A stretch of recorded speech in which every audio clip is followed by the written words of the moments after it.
I've spent my entire career watching people outrun the truth, but every once in a while I meet someone who doesn't just run from it, they build an entire identity on pretending it belongs to anyone but them.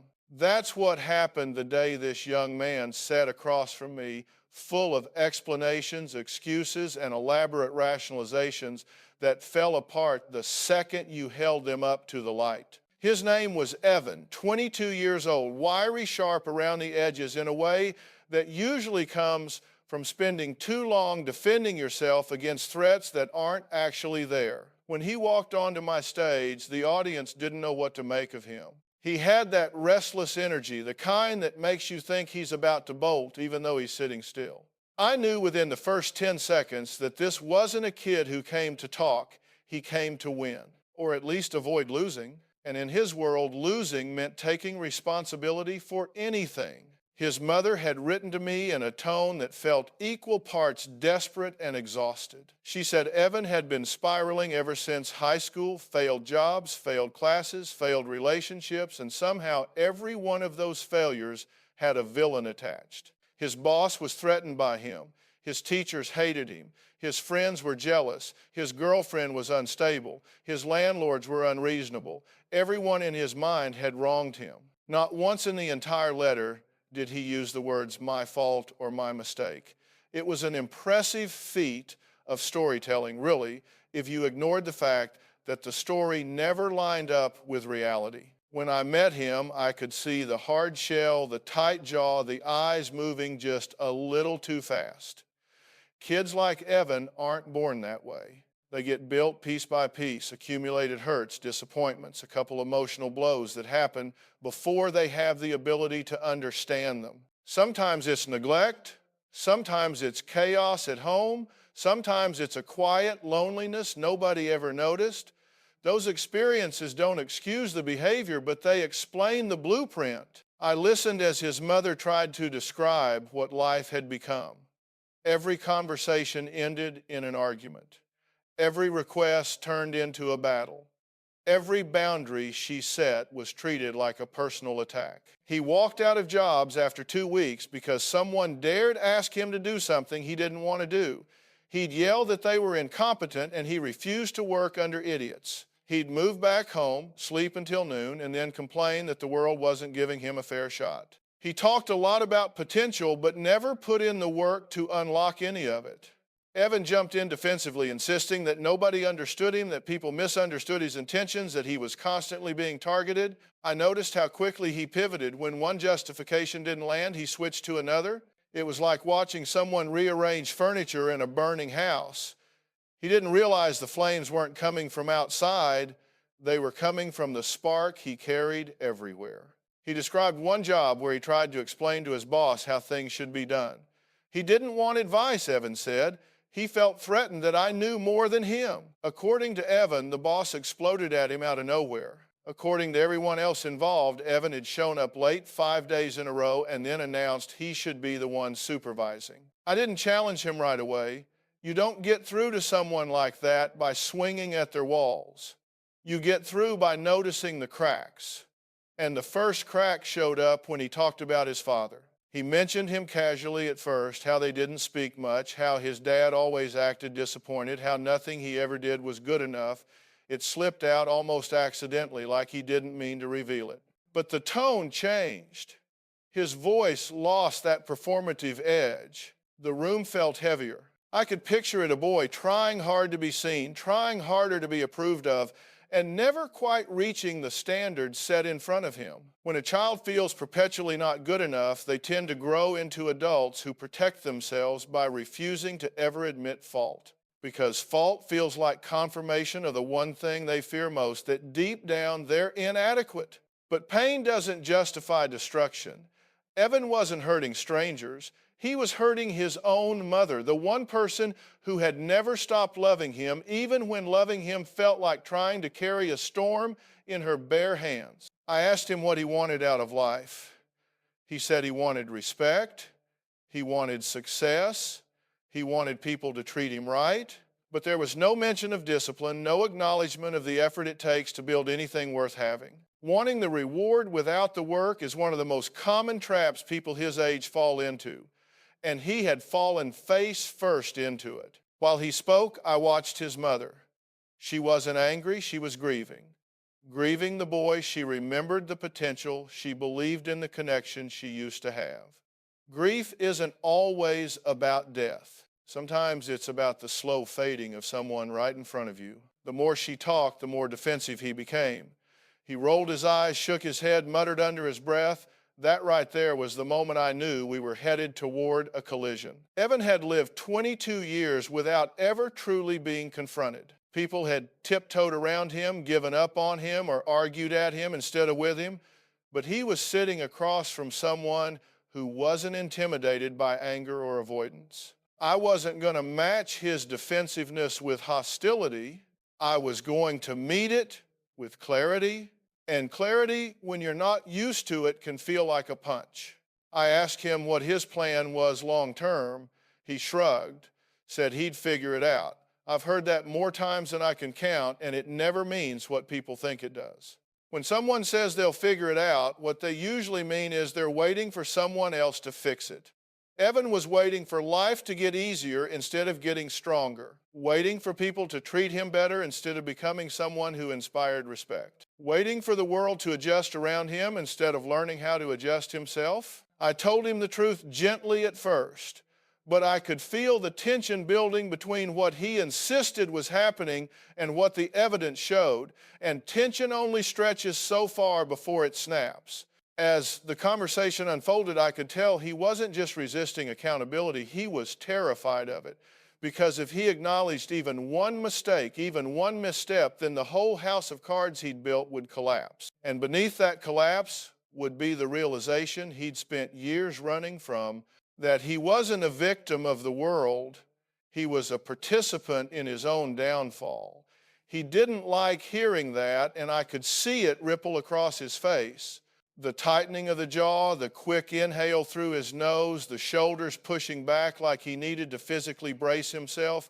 People don't react that strongly to lies. They react to truths that hit a nerve. That's when I knew we were getting closer to the real story, the part he never said out loud because saying it would require him to stand naked in front of his own self-awareness. And for someone like Evan, that was the ultimate threat.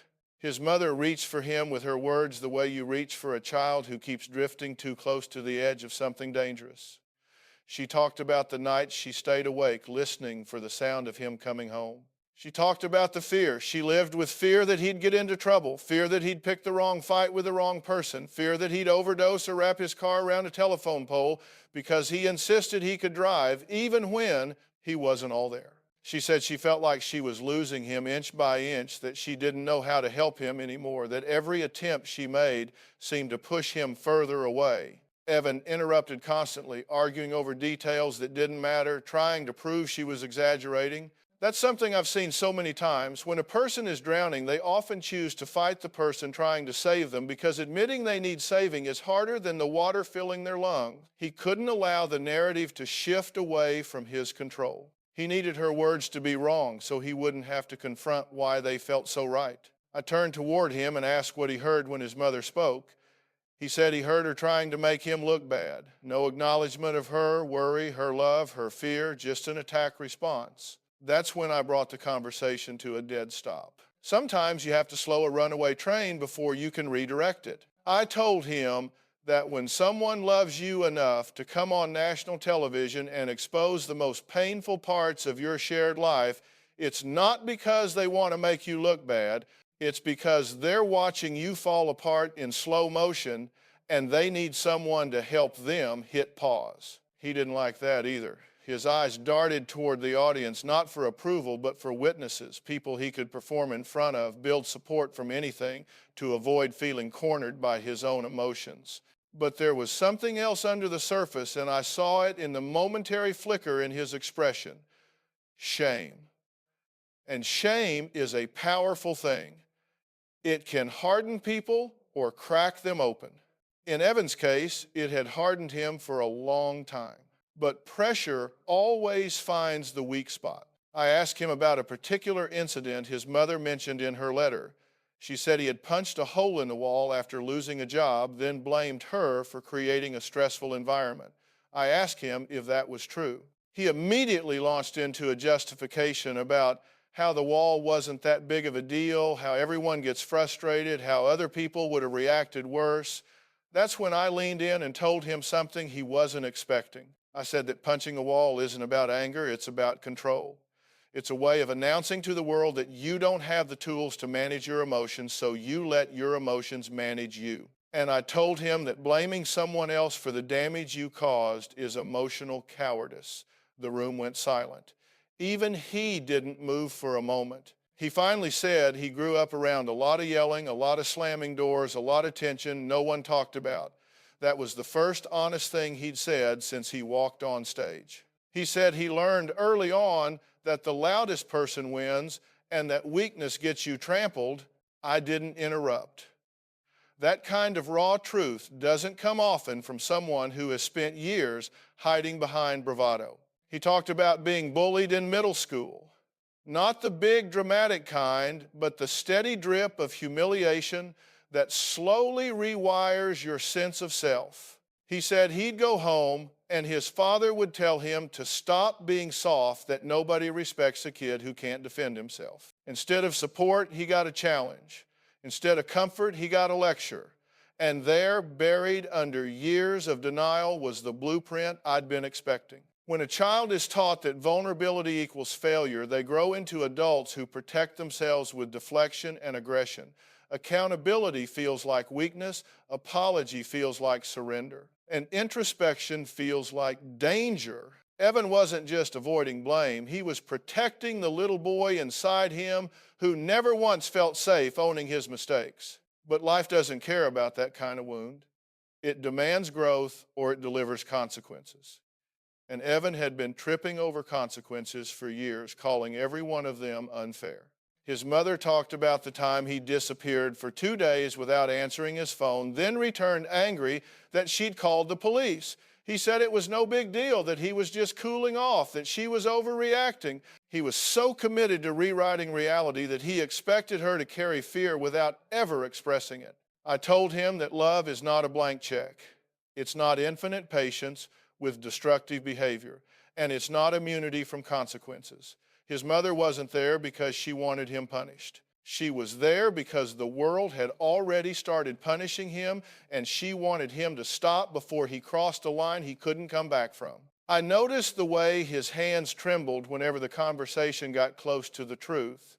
He'd hide it by clenching his fists or rubbing his palms on his jeans. Those weren't the movements of someone angry. Those were the movements of someone scared. And when I asked him what scared him most, he didn't answer. Instead, he pulled back emotionally the way people do when they're afraid the truth will swallow them whole. So I answered for him. I said I believed he was scared of being ordinary, scared of being judged, scared of being seen as less than the person he wanted to be. And most of all, he was scared that if he ever admitted fault, people would finally see the insecurity he'd spent years covering with anger. His mother started crying softly.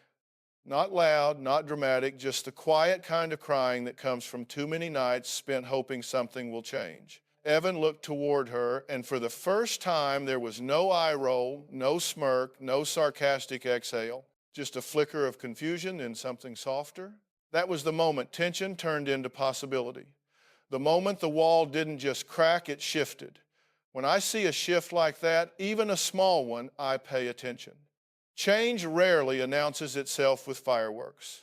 It happens in subtle ways. First, a softening in the eyes, a pause before a defensive reaction, a breath that seems a little deeper than before. Evan didn't realize it, but that moment he looked at his mother without hostility was the first time he'd allowed himself to really see her, not as an adversary, not as an obstacle, but as a human being carrying the weight of loving him. I asked him what he thought his mother felt in that moment. He said he didn't know. I told him to try anyway. He shifted awkwardly in his seat, and for once he didn't try to dodge the question. He said she probably felt disappointed. I asked him to look again, not at his version of her feelings, but at her actual face. He kept his eyes on her longer than he was comfortable with. Then he whispered almost inaudibly that she looked tired. That was the truth. She wasn't disappointed, she was tired. There's a particular kind of exhaustion that comes from loving someone who keeps swinging at you emotionally because they don't know how to swing at the real problem inside themselves. It's an exhaustion that sits deep in the bones. And when Evan recognized that even briefly, I knew something inside him was starting to wake up. I brought him back to the pattern in his life. Lost jobs, lost friends, broken relationships, abandoned goals. Every time something went wrong, he pointed outward. I asked him what the common denominator in all those situations was. He didn't answer, but he didn't have to. The silence was its own admission. He said he never got a fair chance. I told him life isn't about fair chances. It's about showing up for yourself even when nobody's applauding. I said, you don't get respect because you demand it. You get respect because your behavior earns it.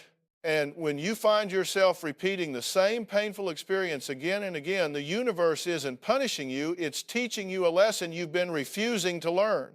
That's when he started telling me about the night everything erupted between him and his last girlfriend. He said she was dramatic, emotional, impossible to reason with, and maybe that was his version, but the way he described the argument, the yelling, the accusations, the refusal to listen told a different story. He talked about her crying in the kitchen, saying she felt invisible. He said she was too sensitive. I said maybe she wasn't too sensitive, maybe he was too dismissive. He blinked hard at that. Sometimes insight feels like a slap in the face. It challenges the narrative you've relied on to keep the world manageable. He went on. He said she accused him of manipulating her, of twisting every situation to avoid blame, of exploding when she asked him to take responsibility. He insisted she was overreacting. But the more he talked, the clearer it became that this wasn't a one-off argument. It was a pattern he carried into every relationship. I asked him whether he missed her. He shrugged, said he missed how things were in the beginning. That's a phrase I've heard so often, it practically echoes. Relationships built on borrowed confidence always fall apart once the other person starts expecting accountability. The honeymoon phase ends the minute real responsibility begins. I asked him why he didn't fight for the relationship. He said he didn't know how, and that was the first time he didn't follow the sentence with an excuse. He said he felt like people expected too much from him. I told him that's what adulthood is. People expect you to show up. People expect you to follow through. People expect you to manage your emotions without turning them into weapons. He looked down at his hands, and the bravado he'd walked in with was slipping. Not because I was breaking him down, but because he was finally letting go of a story that had stopped serving him years ago. His mother was watching him with this mixture of hope and fear, like she wanted to reach out but didn't want to interrupt the fragile space forming between him and the truth. I asked her what she wanted most from him. She said she wanted honesty, not perfection, not immediate change, just honesty, just the willingness to say I messed up without turning it into a debate. Evan swallowed hard. It was subtle, but I noticed it. For someone who had spent so long dodging accountability, hearing that the bar was lower than he imagined was probably both relieving and terrifying. Because honesty means vulnerability, and vulnerability requires courage he wasn't sure he possessed. I asked him to tell me one mistake he'd made in the last year that he genuinely regretted. He hesitated for a long time. His foot tapped, his fingers tightened around the armrest. Then he said he regretted breaking his mother's trust. Not a dramatic admission, not a grand confession, but real. Something grounded, something human. I nodded, letting him sit in that truth. Sometimes we rush people toward transformation, but real change happens in moments of stillness where acknowledgement has room to breathe. The escalation in this story wasn't about a single explosive event. It was about a lifetime of small moments that built into a mountain he couldn't climb because he refused to acknowledge he was standing at the base of it. And now, for the first time, he was looking up instead of looking away. I asked him what he wanted his life to look like in 5 years. He said he didn't want to disappoint people anymore. I told him the first person he had to stop disappointing was himself, because you can't build anything stable on top of self-loathing. You can't create a future if you're still battling ghosts from the past. He asked me how. There was no arrogance in his voice, no defensiveness, just fear wrapped in sincerity. And that's when the real confrontation began, the kind that doesn't involve yelling or dramatic revelations, the kind that requires someone to sit face to face with the truth and choose whether they're willing to let go of who they've been to become someone better. I told him that before he could fix the external problems in his life, he had to fix the internal story he'd been telling himself, that as long as he saw himself as a victim, he'd keep living like one. That the world wasn't out to get him, he was out to outrun the parts of himself he didn't want to face. He looked at me with this mix of confusion and clarity, like he didn't know whether to resist or lean in. I said that growth begins when excuses end. And he had spent years living inside a fortress built from excuses, each brick laid with the intention of keeping discomfort away. But the truth is, fortresses don't just keep danger out, they keep you trapped inside. I could see the battle playing out on his face, old habits pulling him one way, the faint spark of self-awareness pulling him another, and somewhere in that tension, the trajectory of his life began to shift. He didn't know it yet. But this was the moment the old story started losing its grip, when people reach that threshold where the old narrative begins to unravel. They often feel a kind of internal vertigo. It's like stepping off a curb you didn't realize was there. Your body reacts before your mind catches up. That's what I saw happening in Evan. He wasn't just reconsidering his behavior, he was confronting an identity he'd clung to for years. An identity, even a dysfunctional one, can feel safer than uncertainty. He looked smaller than when he first walked out onto that stage, not physically, but emotionally. The bravado had drained away, and in its place was someone who wasn't sure what he believed anymore. I told him the hardest part of change isn't admitting you're wrong, it's admitting that the story you've been living by isn't serving you. He nodded, but it was the kind of nod people give when they're not sure what else to do with their face. I asked him what he thought people saw when they looked at him.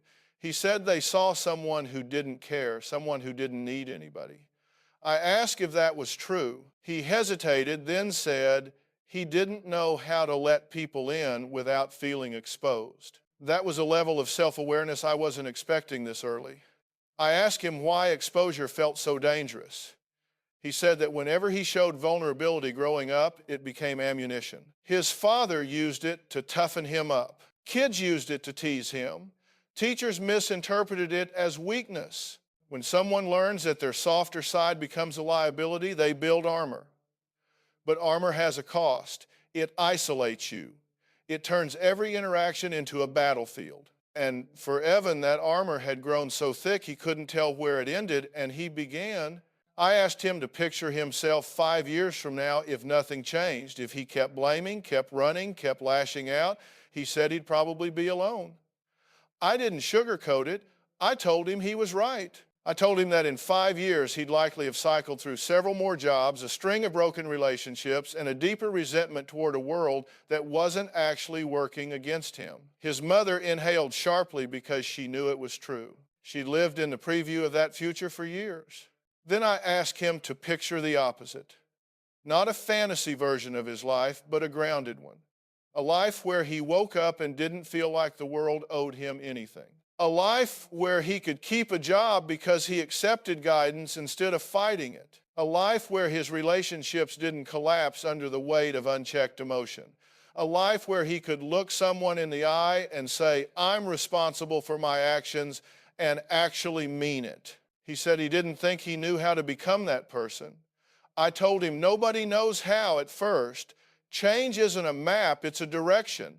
And the direction he needed to choose was honesty even when it burned. That was the moment I shifted into the most direct confrontation.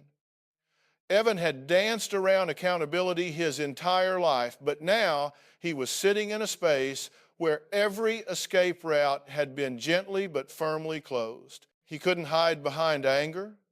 He couldn't hide behind excuses. He couldn't hide behind a narrative of victimhood.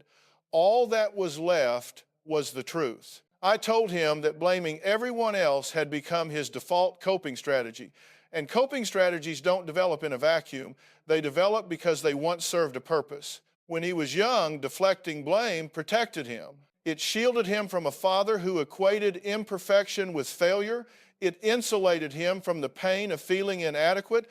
It kept him from collapsing under the weight of expectations he never felt capable of meeting. But those strategies that help you survive childhood rarely help you succeed in adulthood. I leaned forward slightly and told him something that made him blink a couple of times.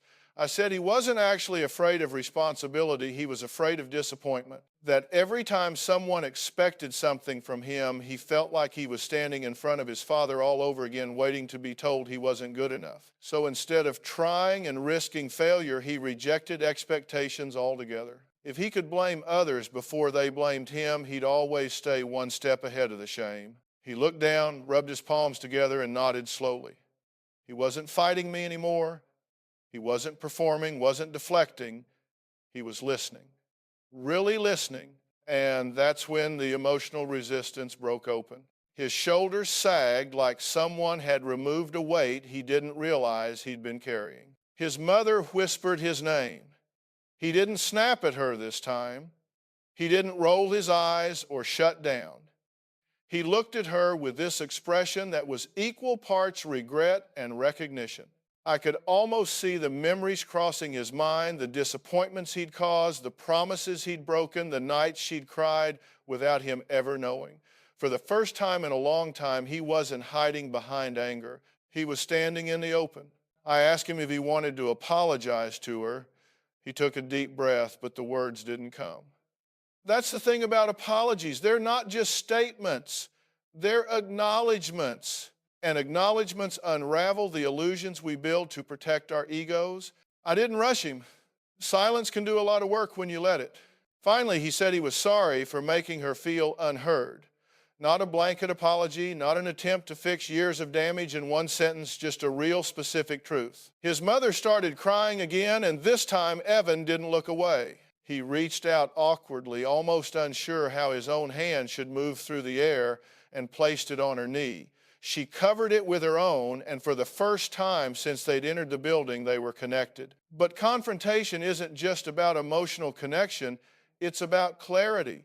After he apologized, I told him that acknowledgement is just the first step. The next step is change. And change requires a willingness to confront yourself every day. It requires humility, discipline, and a commitment to telling the truth even when the truth paints you in an unflattering light. He asked what he should do when he feels that anger rising, the same anger that always convinced him someone else must be at fault. I told him to pause, not to speak, not to react, just to pause, to ask himself one question: what am I really feeling right now? Anger is almost never the primary emotion.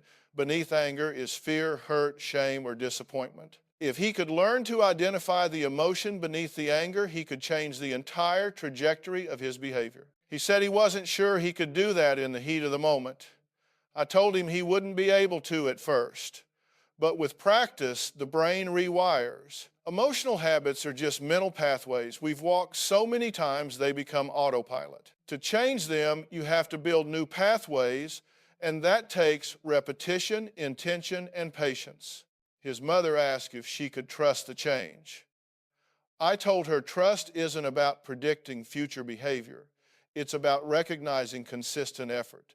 Evan wasn't going to leave that stage fixed. That's not how real growth works, but he could leave with a new level of awareness. And awareness is the seed from which responsibility grows. Evan sat back and let out a long breath like his body had been holding on to something he finally allowed to escape. His face looked different, less guarded, less combative, more open. He wasn't transformed yet, but he was changed. There's a difference. Transformation is a long-term process. Change is the moment you decide to stop running. And for the first time in his life, Evan wasn't running. He was sitting still, facing the truth head on, and beginning to understand that the person he'd been avoiding was himself. His voice softened when he spoke again. He said he didn't want to be the guy who hurt people anymore. He didn't want to keep losing jobs, losing relationships, losing pieces of himself to anger he didn't understand. He said he wanted to learn how to show up, how to take responsibility, how to stop pushing away the people who cared about him the most. I nodded and told him that was the beginning. Not the end, not the solution, just the beginning. Because the hardest battles we fight are not with the world or with the people around us. They're with the version of ourselves we've outgrown but haven't learned to let go of yet. And Evan was finally ready to let go. There's a moment in every breakthrough where the emotional momentum shifts from resistance to possibility. It doesn't feel triumphant. It feels quiet, almost fragile, like the first time someone opens a window in a room that's been sealed shut for years. The air changes slowly, then all at once. That's what it felt like watching Evan sit with his own truth, no longer trying to outrun it or wrestle it into a shape that made him more comfortable. His mother looked at him with a tenderness that had been buried under layers of fear and frustration. She wasn't expecting a miracle. She wasn't expecting the past to disappear. She was just grateful he had finally stepped out from behind that emotional armor he'd been wearing like a second skin. Love doesn't need perfection. It needs honesty. And for the first time, she was seeing it. I asked Evan what he believed he needed to change first. He said he needed to stop assuming everyone was against him. I told him that belief had poisoned his relationships for years. When you walk through the world expecting hostility, you interpret everything through that lens. A neutral comment becomes criticism. A request becomes control. A difference of opinion becomes disrespect, and that distorted lens shapes behavior that pushes people further away, which in turn reinforces the belief that the world is hostile. It becomes a self-fulfilling prophecy. He nodded slowly, absorbing the weight of that cycle. I reminded him that breaking it would require effort, not just intention. He'd have to challenge the automatic thoughts that had calcified in his mind since childhood. He'd have to pause and ask himself whether the threat he felt was real or imagined. And if imagined, he'd have to make a different choice than the one he usually made. Evan asked me why some people seem to change so easily while others struggle for years.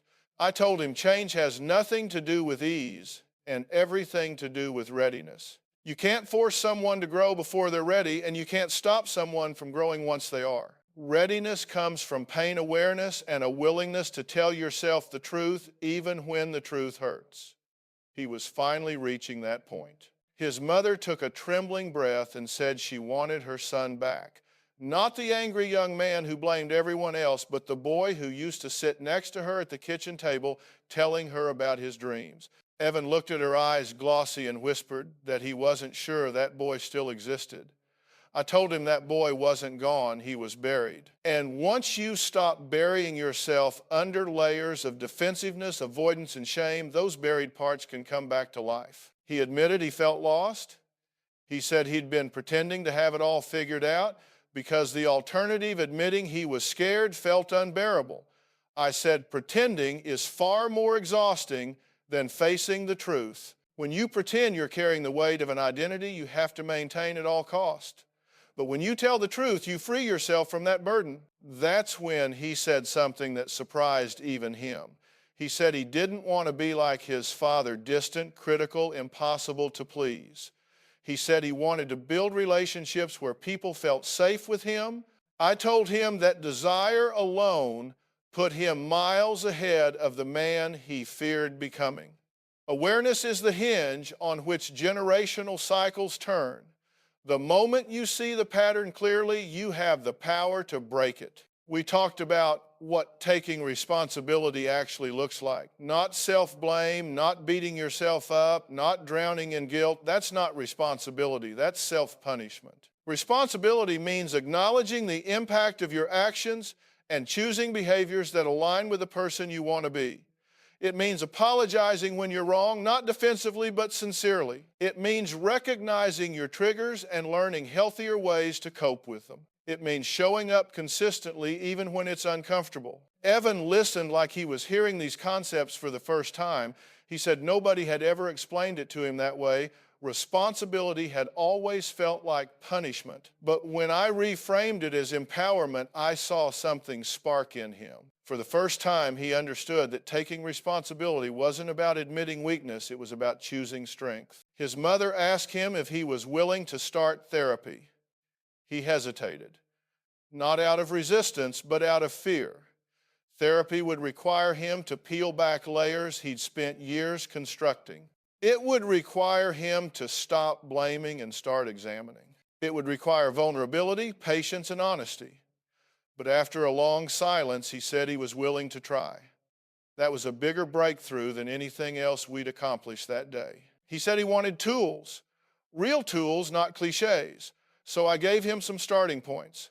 I told him he needed to practice emotional labeling, learning to identify what he felt instead of defaulting to anger. I told him he needed to practice reflective listening, actually hearing the people he talked to instead of preparing his next defense. I told him he needed to set small daily goals, habits that proved to himself he could follow through. When you build small successes, you begin rewriting the internal story that says you can't succeed at all. He asked how he could rebuild trust with his mother. I told him trust isn't repaired with promises. It's repaired with consistency. You don't fix years of hurt with one heartfelt moment. You fix it by showing up tomorrow and the next day and the next until the old pattern has been replaced with a new one. Trust grows through repetition. His mother nodded, tears sliding down her cheeks, not from sadness this time, but from relief. She finally felt like she wasn't fighting alone. I asked Evan what accountability meant to him now, after everything we talked about. He took a long breath and said it meant owning his choices without making someone else carry them. I couldn't have defined it better myself. For someone who had arrived determined to defend every corner of his behavior, that definition represented a seismic shift. Before the show ended, I asked him for one final reflection. I asked him what message he would give to the version of himself from a year ago. The Evan who punched walls, quit jobs, blamed his boss, lashed out at his girlfriend, kept his mother awake at night worrying, and believed the world was case, conspiring against him. He swallowed, blinked a few times, then said he'd tell that version of himself to stop running, to stop hiding behind anger, to stop pushing away the only people who cared enough to stay. He said he'd tell himself that accountability isn't the enemy, it's the doorway to becoming the man he actually wants to be. As the cameras wrapped, Evan hugged his mother. Not a quick, stiff hug, but a real one that comes from a place of surrender and hope. His mother held on to him like she was holding a lifeline. And in that moment, I believe she was. I watched them walk off stage together. Their steps weren't perfectly in sync, and their future wasn't guaranteed to be smooth. Change doesn't erase history. It doesn't rewrite the past. It doesn't prevent future mistakes, but it does create a different starting point. And Evan had finally reached his. After they left, I sat quietly for a moment. I've met thousands of people over the years, each carrying their own stories, their own wounds, their own defenses. But there's something uniquely powerful about watching a young person interrupt the trajectory of a life that could so easily spiral into bitterness, resentment, and isolation. It takes courage to confront yourself before the world forces you to. And Evan took that step. I thought about how close he'd come to losing everything meaningful in his life without ever realizing he had a choice. And I thought about how many people live inside that same illusion. It's easier to blame than to build. Easier to defend than to reflect. Easier to carry anger than to carry responsibility. But easy rarely leads to fulfillment. Evan walked onto my stage believing the world was against him. He walked off realizing he'd been standing in his own way. And once a person sees that clearly, they can't unsee it. The shift may be small, but the impact is enormous. Even if he slips, and he will, he'll slip knowing the truth. And a person who knows the truth has a far better chance of getting back up. I didn't let him run that day, but more importantly, he didn't let himself run either. That's where real change begins.